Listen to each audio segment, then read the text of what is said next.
Hi, I'm Marty Duda, and on today's 13th Floor Music Talk interview, I bring you the words and music of 2 Feet. 2 Feet is William Dess, or is he Max Maco?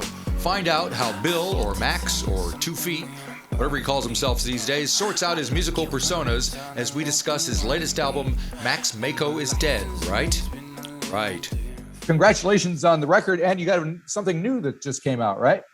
Yes, sir. Yes, I do. Yes. So we should talk about that first, since that's the hottest news on the planet here. Fire in My Head, just it was like released yesterday, I believe, right? You say that you are moving on. My face distorted and oblong now, and I feel cold now, baby. Cold now, baby. There's no fire left in my head. The music video was released yesterday, yeah, but the song had been out for like 2 weeks or of course. But yeah. So you've moved on from Max Maco, and you're on to the next project, are you? Yeah, I like to move quick, and I got the song out, and there's no touring anymore, so it's all writing all the time, and just firing right ahead with everything and putting out some more music, and right. Yeah.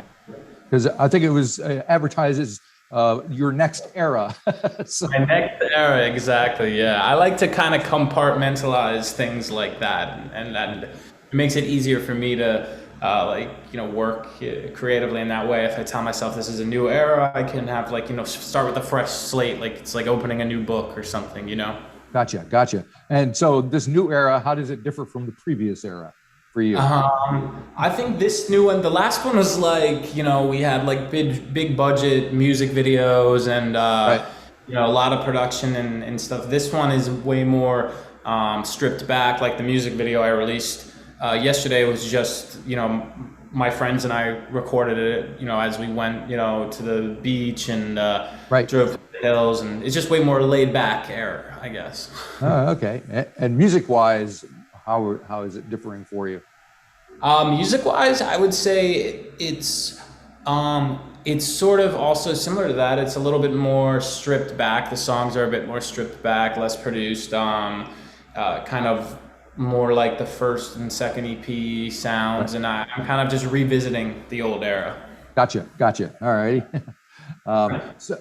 So the previous album was just released in April, so it wasn't that long ago, and there's quite a bit of a hubbub around it, and you took on this persona, which is something we can talk about. But for you, what was it like? How was the release working for you? Did it kind of go as planned with this kind of weird situation that everybody finds himself in? Yeah, it did. It reacted really well with my fans, which is all I ever really care about. Yep. Some of the live videos for it that we recorded and put on my YouTube have done spectacularly well. Millions of views, and the music videos all have 10 million views. So the ones we put out for it, and everything moves really well with it. Yeah, it's kind of what I expected, and just ready to keep going. Yeah, I think I noticed a comment. You had like 1 million views the first day on one of the videos, and it's kind of mind-blowing. Yeah. It's crazy. And it seems like you have a big Latin audience as well. Yeah. How does that happen? Have you nurtured that, or is it just kind of come to you? Yeah, it just sort of came. I don't really know why. I'm obviously super appreciative for it. We played a show in Mexico at a festival stage, and the promoter told us they expected about 5,000 people at our set. We ended up having about 40,000 people at our set. Yeah, and it was crazy. And they were flying drones over the crowd to get how big it was and everything like that. So I have a very large Mexican, Central American, South American following, and it just kind of happened. I connected with a lot of people down there, and I think it's wonderful. But yeah, I definitely didn't aim for it or anything. It just kind of happened. And of course, there's a fairly large population in New York City as well. Yeah. So they probably pick up on the fact that you're from there. Yeah, that helps. So are you touring? Because I thought I saw that you had announced some tour dates with with your band. Is that happening?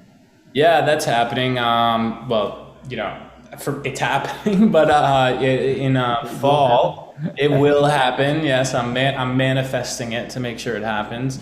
Right. In the fall, but I know you guys down there, you've been great, right? You've been having shows for a while. That's true. Right? Yeah. We're fairly open. The only restriction is that people can't come into the country very easily. You have to take 2 weeks in isolation, and so that keeps the international acts out. But occasionally somebody slips through, and we get to see somebody. But yeah, the local scene is pretty good, actually. Yeah, I know. Yeah, that's great. It's very lucky, blessed. Yeah. Well, it's easier when you're in an island and you're only 5 million people. So right, yeah, makes a big difference. Yeah. And in fact, we're very slow on the vaccination here. I'm just finally getting mine tomorrow, I think. So. The first one? Yeah. Oh, wow. Congratulations. Rolling it out slowly, but yeah, we're getting there. That's great, though. Yep. Yeah. So I'm just curious about your preparation for making Maco Is Dead, right? My understanding is you enlisted an acting coach. I mean, you really got into taking this persona on. And of course, it's a thing in music that's happened. Well, obviously, David Bowie kind of did his. Exactly. He started this thing 50 years ago. So did that influence you, or why did you want to take on this persona?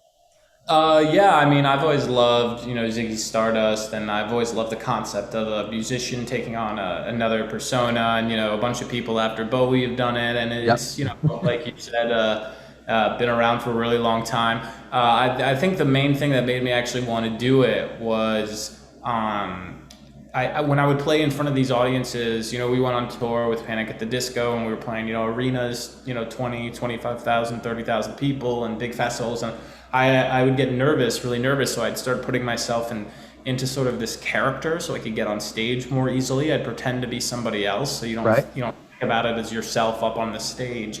And I started doing that for all my shows, started putting myself into character before I went up. And I started thinking, the pandemic had just started, everyone was locked down. I wanted to write another album, but I wanted it to be sort of fun and a little more engaging than like a normal one would be for the writing process, just because, I wouldn't have touring, I knew, for a while and everything.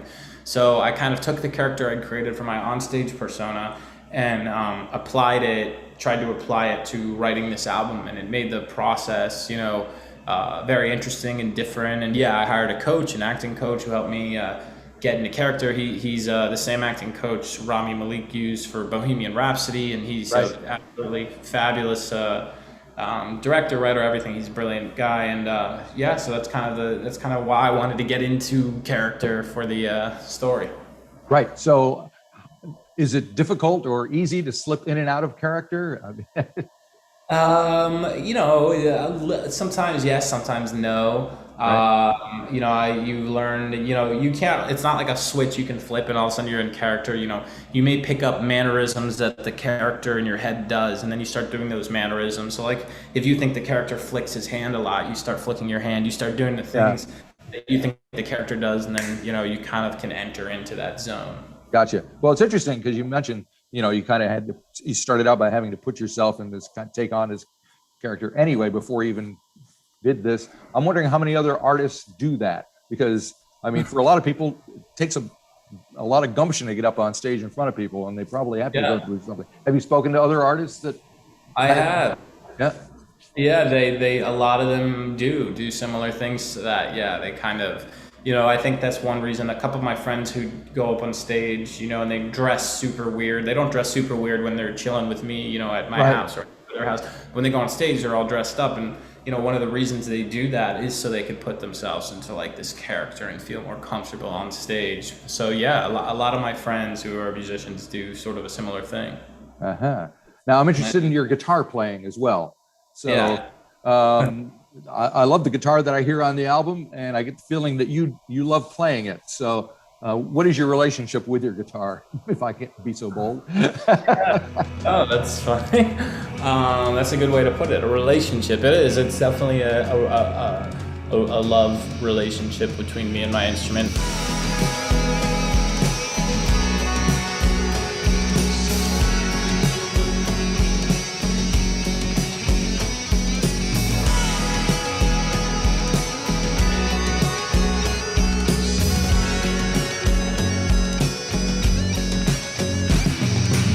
the live show, if you've watched any clips of the live shows, they're way more guitar heavy than the actual recordings. Right. It's almost like a jam band kind of live. Some of the songs that are 2.5 minutes on the recordings we play live, and they turn into 6-minute songs. So it kind of Sure. we extend things out like that. I come from guitar playing. That's what I initially did. I was a hired hand in various bands in New York and Boston and Vermont, and would just travel and play when a group needed a group or whatever. So I come from being naturally, my first gig in the industry was as a guitarist and studio musician. And so I've brought that into my writing career and the playing career, and it's super, I can write the easiest on the guitar. I always have to play it every day. I have to have it with me wherever I travel. It's something I'm very attached to and very much in love with. So what initially drew you to the guitar? Were there other guitar players that you saw and wanted to be? Yeah, I guess. Yeah, I mean, you see a bunch of stuff in New York, and I went to my dad would take me to some jazz shows and up in Harlem and Brooklyn or wherever, and I just got really interested in the guitar. I mean, as a little kid, that's my dog. Sorry about that. I've heard everybody's dogs and cats over the last few years. I bet. Yeah, I know. As a little kid, obviously, it was a fascinating instrument. It's just beautiful wood instrument with strings, and it plugged into a mysterious box that can make it way louder and whatever. Right. And I just loved it ever since I first met it. Very cool, very cool. So, and you've made several videos for the album. How involved are you in the visualization of your music? I used to not be as involved, and recently in the past 2 or 3 years, I've been getting increasingly involved, just because, I don't know, it's just something I've started to learn to love a bit more. And in the beginning, I wasn't that interested. I was like, I make the music, I play the shows, I don't really care that much. But now I've started to, love it. Right. And of course, the kind of backstory to the album is the fact that you took some of the inspiration for some of the songs from people that you met in hospital, in a mental hospital of all places. And I mean, that's quite a story. And I wonder if you can just tell people about some of these people, and have you continued kind of been in contact with them? Well, it's sort of hard to, a lot of these people, so, in New York State, when you're put into a mental hospital, especially if it's against your will, you're put into, it's not some fancy, nice place that they sometimes show in the movies, Sure, yeah. Most of the people there are, homeless, and the facilities are run by public funding, and they're not the best taken care of place. So most of the people I've met, 2 of them I did keep up with for a while, and then one disappeared, and then the other one, I believe, passed away, but I'm not 100% clear because I couldn't get a response from his friends. So I did sort of try to follow up with them for a bit, but just the way life is, and especially if someone can be a little sick or mentally unstable, it can be hard to keep up with them. But I just wanted to tell their story in any way I could, because a lot of the people in there have absolutely fascinating, heartbreaking, and sometimes inspiring stories. And I wanted to get it out in any way I could. So this album was a way for me to kind of attach it to some of the lyrics and some of the story. And I think it was a very cathartic experience. Gotcha. And of course, the thing that's in the headlines these days, as far as mental health goes, is Britney Spears and what she's kind of been going through. And does that have anything? Do you have an opinion about that? Do you relate to any of that? I don't. I mean, look, in terms of mental health, obviously, she was suffering super bad, and I can understand that. I understand what it's like to, part of the reason my mental health fell apart was because I had a #1 record here in America, and there was a lot of press, and we were playing late night shows, and it was just a little much, and that's only a fraction of what she was experiencing at the time, because she was one of the biggest stars in the whole world. Right. I mean, I think it's personally, it's absolutely disgusting what her dad and how the conservatorship is run and how they're controlling her life, and I don't understand why that should be or how it could be legal. And I think, there's obviously, it makes no sense to me why she keeps losing. Like, she lost an appeal the other day and all that stuff. I really don't understand it. I don't understand how it could be happening. And those people are just monstrous. They're just taking money from her, and the whole situation's just totally disgusting.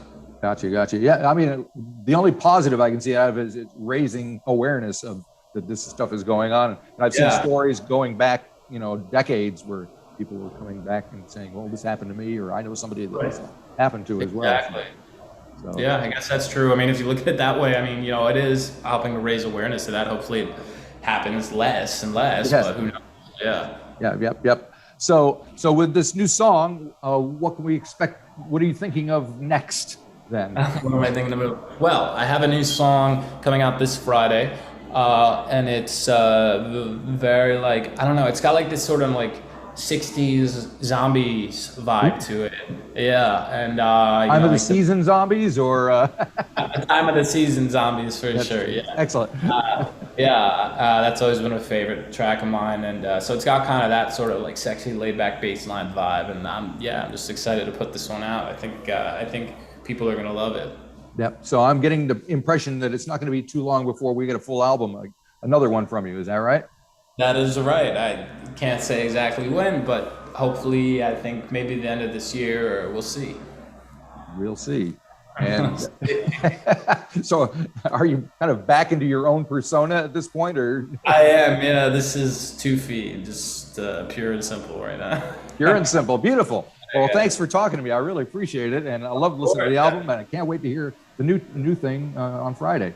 Yeah, this Friday comes a day earlier down here, so it's not. Oh, that's right. You guys got it. It's Wednesday already. Oh my God, you guys are ahead of us. Exactly.